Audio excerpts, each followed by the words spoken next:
విశాఖ ఉత్సవ్ పడవల పోటీ ఏర్పాట్లకై గంటా అసహనాన్ని వ్యక్తం చేశారు. అధికారుల తీరు సరికాదన్న జిల్లా కలెక్టర్. విశాఖ ఉత్సవ్ ఏర్పాట్లు మామ అనిపించేలా మొక్కుబడిగా తంతుగా ఉన్నాయని భీమిలి ఎమ్మెల్యే గంటా శ్రీనివాసరావు తీవ్ర అసహనాన్ని వ్యక్తం చేశారు.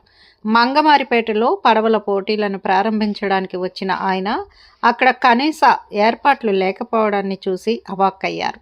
ఎలాంటి ప్రచారం లేకుండా, జనం లేకుండా ఎవరి కోసం ఈ కార్యక్రమాలు చేస్తున్నారని ప్రశ్నించారు. ప్రభుత్వ ప్రతిష్టకు సంబంధించిన విశాఖ ఉత్సవ్ నిర్వహణను ఇలా చేసి ప్రజలకు ఏం మెసేజ్ ఇస్తున్నారని ఫిషరీస్ జేడి లక్ష్మణరావును నిలదీశారు.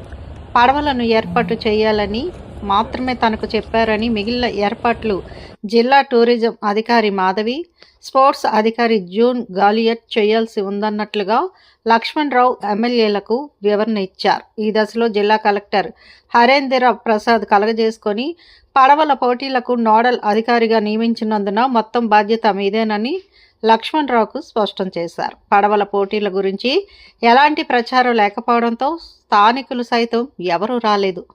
అయితే ఎమ్మెల్యే వచ్చిన విషయం తెలుసుకున్న పార్టీ నాయకులు, కార్యకర్తలు పోటీల దగ్గరకు వచ్చారు. అనంతరం జెండా ఊపి పడవల పోటీలను గంటా ప్రారంభించారు. ఇందులో 15 మెకనైజ్డ్ పడవలు, 15 సాంప్రదాయ పడవలు పోటీల్లో పాల్గొనగా విజేతలకు నగదు బహుమతులు ప్రకటించారు.